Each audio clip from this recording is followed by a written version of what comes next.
Well now, son, you're asking about John Henry Holliday, but to me he was just little Johnny from down the road in Griffin, Georgia. His mama, Miss Alice, was a kind soul, always kept her Bible clean and her words gentle. The major, his daddy, fought in the war and came home with more pride than peace. Raised the boy to be respectable, polished, and learned. Folks forget, John was a scholar, first a dentist by trade, not some card-slinging gunsmoke character the papers later made him out to be.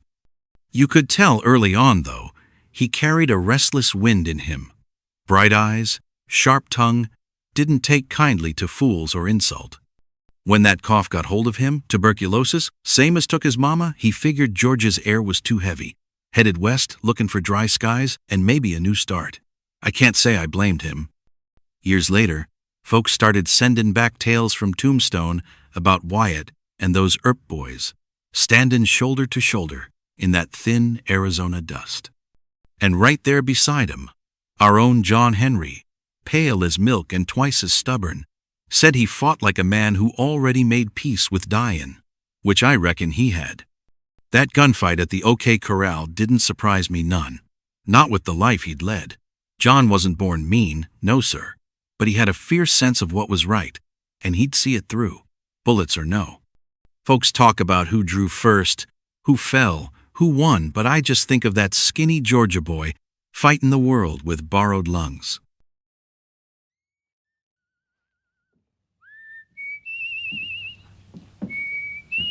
Doc, you're walking into a stacked deck. If Bailey don't get you, the marshal will. You'd be smart to get out while you can.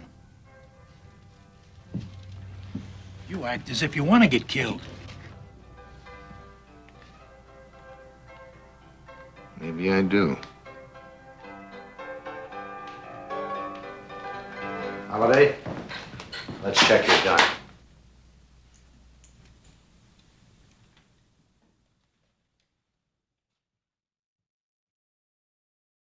The old gambling, boozing, boasting, shooting type of Western that more or less went out of style with the showing of such flicks as The Gunfighter, High Noon, and Shane, came back in full force in Hal Wallace's Gunfight at the OK Corral, a big color and VistaVision flick. You probably know from the title that this film has to do with a famous gunfight that took place in Tombstone, Arizona, between a small posse headed by United States Marshal Wyatt Earp and 5 members of the lawless Clanton gang. It was released 36 years before the 1993 classic Tombstone. By the time the flick reached theaters in 1957, the Western was already changing. Television had flooded the genre with simplicity and moral clarity. This film, directed by John Sturges, who directed The Great Escape, aimed higher and ran into problems almost immediately. The biggest one was casting.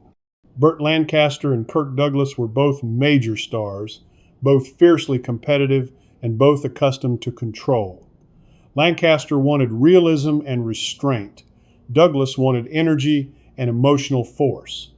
Their approaches clashed on set, and that tension never fully resolved. What you see on screen, the push and pull between Wyatt Earp and Doc Holliday, isn't entirely performance.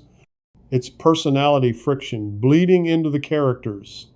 John Sturges, meanwhile, was fighting limitations that modern filmmakers never consider. Widescreen technology was still relatively new, and camera blocking action for CinemaScope was a constant headache. Scenes had to be staged wider, slower, and more deliberately, often taking lots of time away from actual filming. Actors couldn't simply move, they had to stay framed. This made dialogue scenes feel stiff and action scenes harder to stage convincingly. The shoot itself was physically punishing. Much of the film was shot in extreme heat at the old Tucson studios in Arizona, with actors wearing heavy wool costumes designed for visual authenticity rather than comfort. Retakes were expensive, slow, and exhausting. Cameras were loud, immobile, and unforgiving. If a take failed, resetting everything took time, and time meant money. Historically, the film takes liberties, and plenty of them. The real gunfight lasted seconds. Sturges stretches it into a dramatic inevitability, building tension through glances, pauses, and silence. That choice annoyed historians, but worked cinematically. Accuracy wasn't the goal. Myth was. The studio also pushed for a cleaner moral framework than reality allowed. Doc Holliday's illness, alcoholism, and amoral conduct are softened. Violence is framed as tragic but necessary. This wasn't censorship exactly, it was expectation. 1957 audiences still wanted heroes they could trust, even when the story suggested they shouldn't. This is also a movie about men who already know how the story ends. That's the key. Nobody here is surprised. Nobody thinks this finishes clean. Every conversation carries weight because everyone understands the destination. The gunfight isn't a twist, it's gravity. Lancaster plays Wyatt Earp like a man managing a reputation more than a conscience.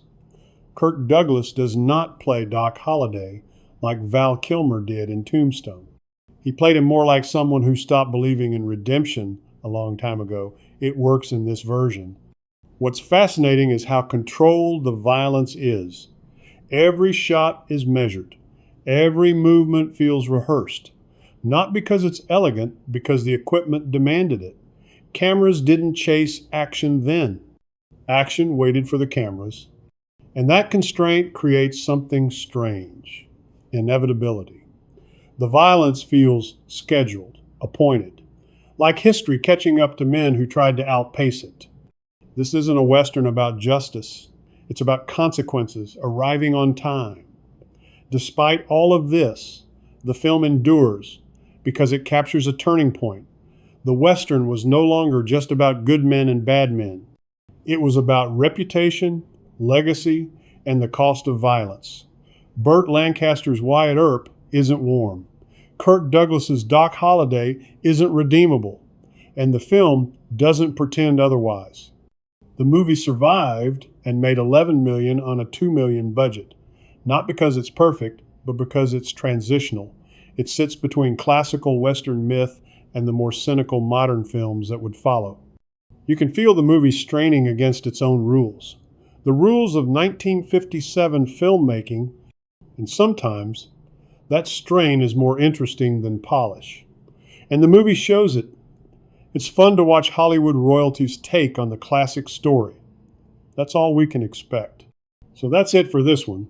Please subscribe and drop a comment. Do you want more great classic Western flicks like this? If so, please smash that like button and let's show YouTube how much we love a great Western. And as always, see you on the next one. Save us a balcony seat and extra butter on the popcorn, please.